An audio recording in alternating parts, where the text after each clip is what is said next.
Bueno, entonces cuando hablamos del descubrimiento de Honduras, hay que hacer énfasis que no fue la misma fecha del descubrimiento de América. La llegada de los españoles a América ocurrió en 1492, en el primer viaje de Cristóbal Colón. Y vamos a ver cómo fue el descubrimiento de Honduras, que fue posterior. Entonces, hay que recordar algunas cosas. Por ejemplo, el sistema político-económico en Europa, en tiempos de cuando los españoles decidieron hacer esa travesía de cruzar el océano para llegar a la India, porque el objetivo del viaje de los españoles, ustedes ya se les ha explicado desde la escuela que no era llegar a América, ellos ni sabían que existía este continente. El objetivo de ellos era llegar a la India y a China, para conseguir lo que ellos compraban de ese lugar, ¿verdad? El comercio que ellos tenían habitualmente con Oriente, que era seda, Nilo, especias y una serie de productos que solo se dan en el Oriente, ¿verdad? Y que para los nobles y para la gente era muy importante conseguir ese tipo de productos. Entonces, en algún momento quedaron bloqueados el paso para llegar a Oriente a través de la ruta de la seda. Se perdió el paso porque una ciudad bien importante que se llamaba Constantinopla cayó vencida por un grupo de turcos musulmanes que odiaban a los cristianos y no los dejaban pasar. Entonces ahí es donde los europeos decidieron buscar una alternativa para llegar ahí, ¿okay? Para llegar a la India y a China. También hay que entender que la Europa de ese tiempo era feudal. El sistema que controlaba la situación económica de la región era el feudalismo. ¿Y qué es el feudalismo? Es una forma de vida y de cultura y de economía muy diferente a lo que nosotros estamos acostumbrados ahora, ¿verdad? Que vivimos en el libre mercado del capitalismo. En el feudalismo, el poder político está fragmentado en diferentes señores que controlan regiones, ¿verdad? Que tienen tierras y son los únicos que poseen la tierra. Entonces estos latifundistas lo que hacen es permitirle a algunas personas que trabajen la tierra y que firmen un contrato donde ellos se comprometen a trabajar la tierra y a darle al dueño de la tierra una gran cantidad de lo que produce y otro poquito de lo que se produce quedárselo a esa persona que trabaja la tierra. Entonces ese sistema se llamaba de vasallaje.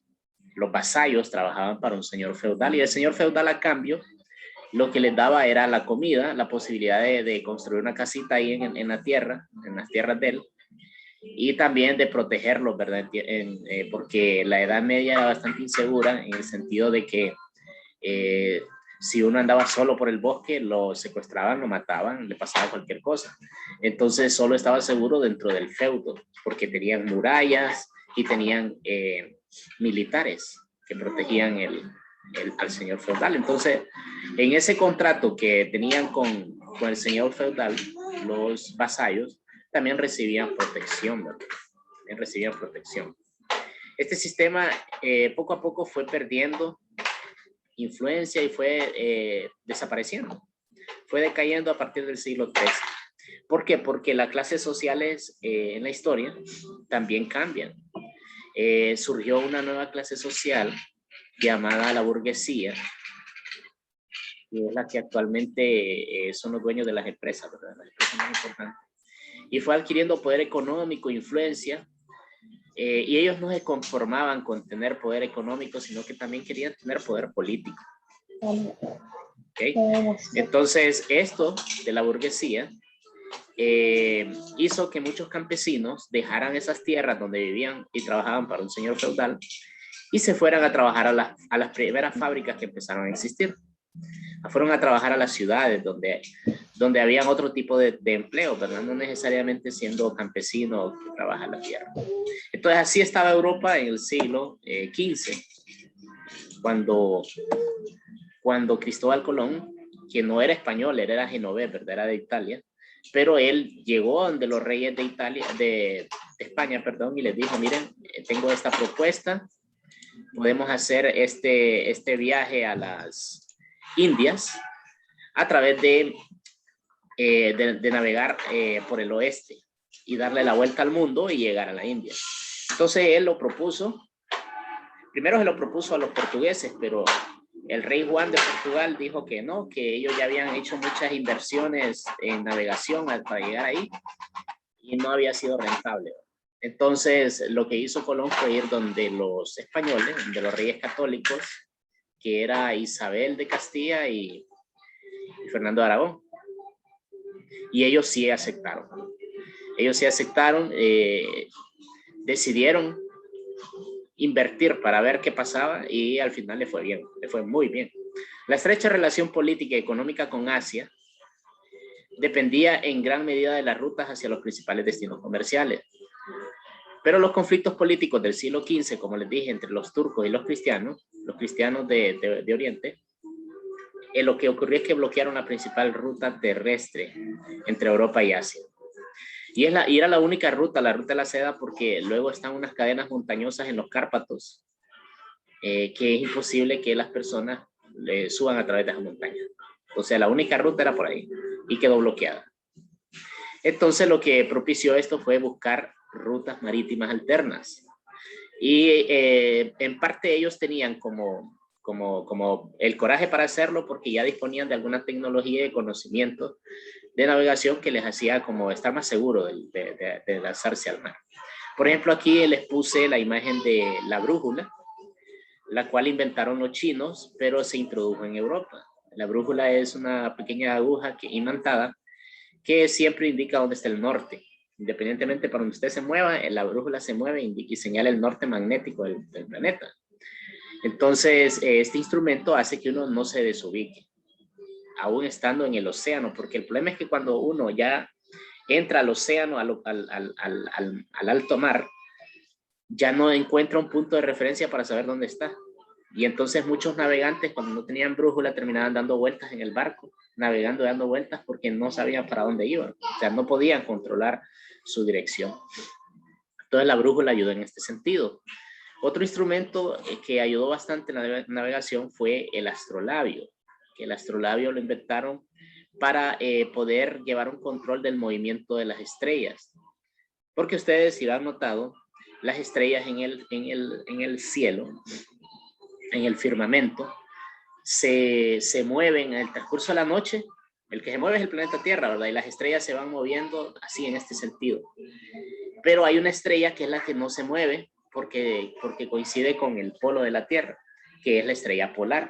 Esa estrella se mantiene ahí y las demás están, si usted adelantara una cámara grabando las estrellas, vería que dan vueltas, que van el firmamento dando vueltas. Pero la estrella polar se mantiene en su lugar. Entonces los navegantes lo que utilizaban era la estrella polar para en la noche saber dónde quedaba el norte. Era una forma de orientarse. Aparte, ya en el siglo XV, los barcos los habían hecho cada vez más fuertes, más aerodinámicos, por decirlo así. O sea, eran barcos que tenían más tecnología, sabían cómo hacer que las velas estas que se impulsaban con el viento eran más fuertes, más resistentes. Tenían lo último de tecnología estos barcos que se llamaban carabelas. Entonces, ellos ya sabían incluso que habían unos vientos que son planetarios, unos vientos que se llaman vientos alisios, que soplan por todo el océano Atlántico y que llevan en dirección hacia el oeste. Entonces ellos sabían que si iban hacia el oeste iban a tener viento favorable siempre, el viento iba a soplar y los iba a impulsar. Eso ya lo sabían también.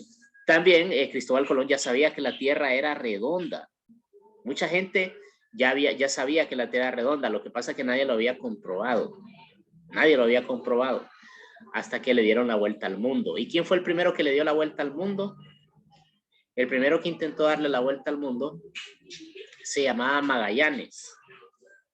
Y le dio la vuelta al mundo, pero antes de terminar de darla, se murió en un país que se llama Filipinas. Entonces uno de los acompañantes de él, que se llamaba Francisco Elcano, terminó de dar el viaje y le dio la vuelta al mundo. Se llamaba Francisco Elcano.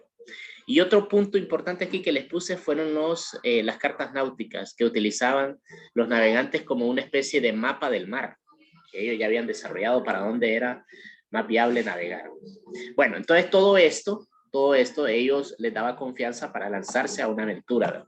Que era el descubrimiento, que era bueno, fue el descubrimiento de América. Entonces, cuando Cristóbal Colón llegó a América, lo hizo en nombre de la corona española, ¿verdad? O sea, de los reyes de España, y venía al frente de la primera expedición, ¿verdad?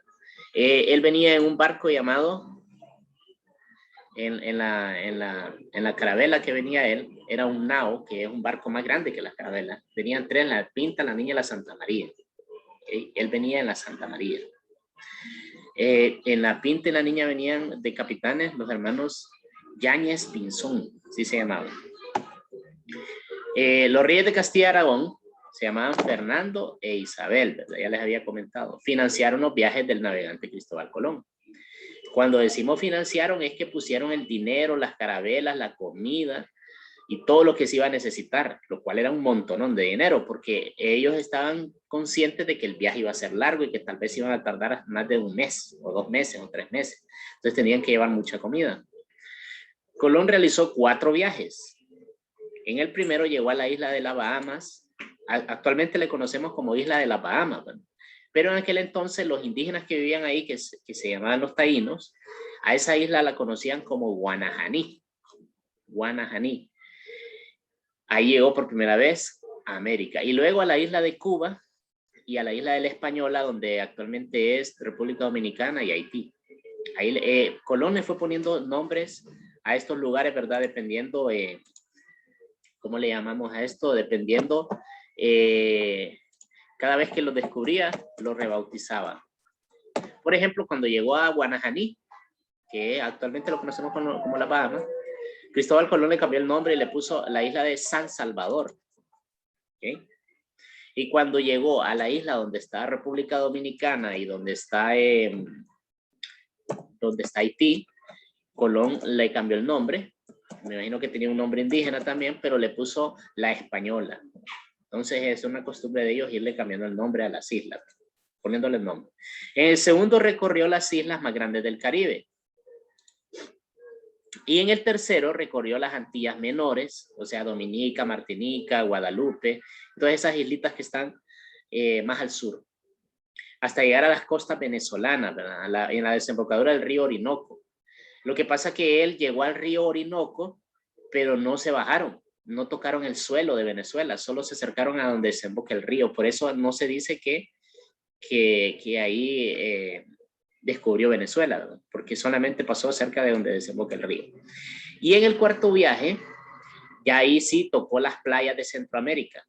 Exactamente llegó aquí a Honduras, a Trujillo, el departamento de Colón.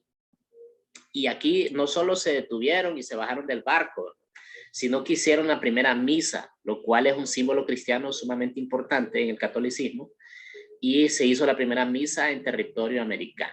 O sea que venía un sacerdote también con ellos en el barco para hacer esto. Venían misioneros católicos. Ya era el cuarto viaje, ellos ya sabían a lo que se atenían. Ahora, si ustedes observan aquí, Cristóbal Colón sale de España. Aquí está el mapa.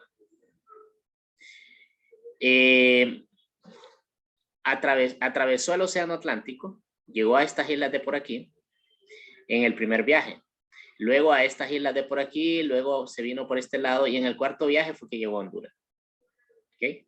Y el que le dio la vuelta al mundo, que empezó a hacerlo Magallanes el viaje, empezó por aquí, miren, se fue, él ya sabía que existía este continente, porque fue mucho después de Colón, y se fue por aquí, llegó a la Patagonia, cruzó la Tierra del Fuego, cruzó el Océano Pacífico, llegó al Océano Índico y aquí fue donde él murió.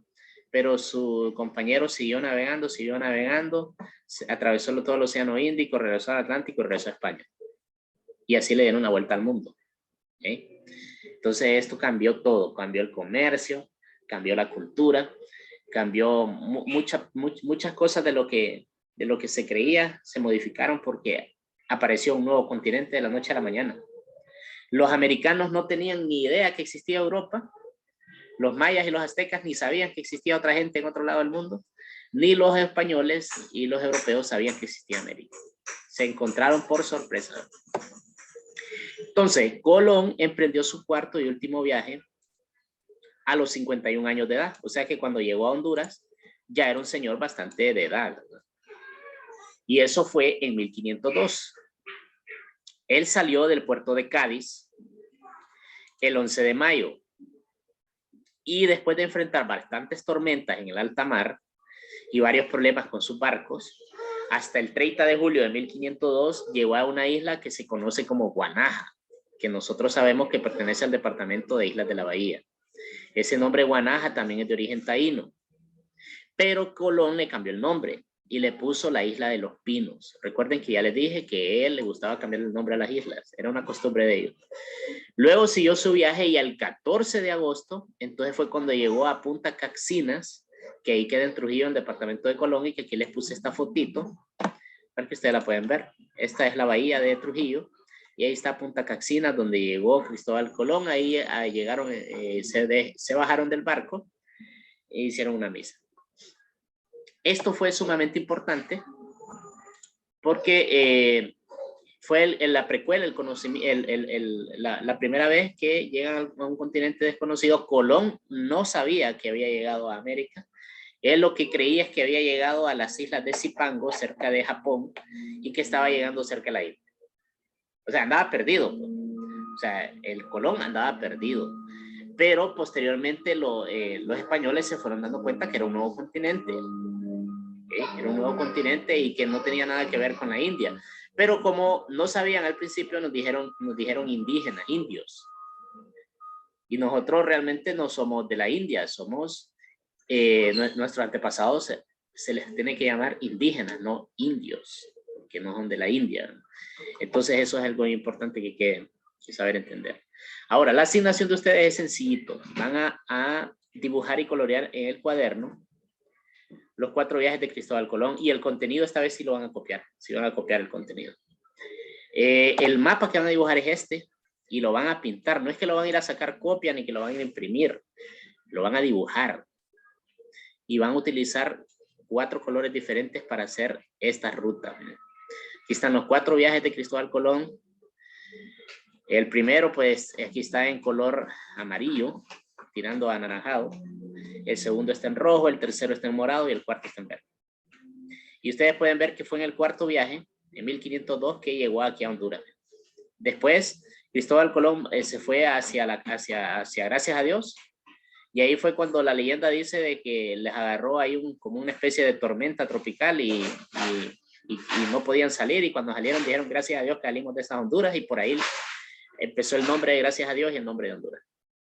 Entonces eso lo dijeron los hermanos Pinzón, a quienes se le atribuye haberle puesto el nombre a Honduras, que posteriormente le decían Igueras también al país, a la provincia de Honduras.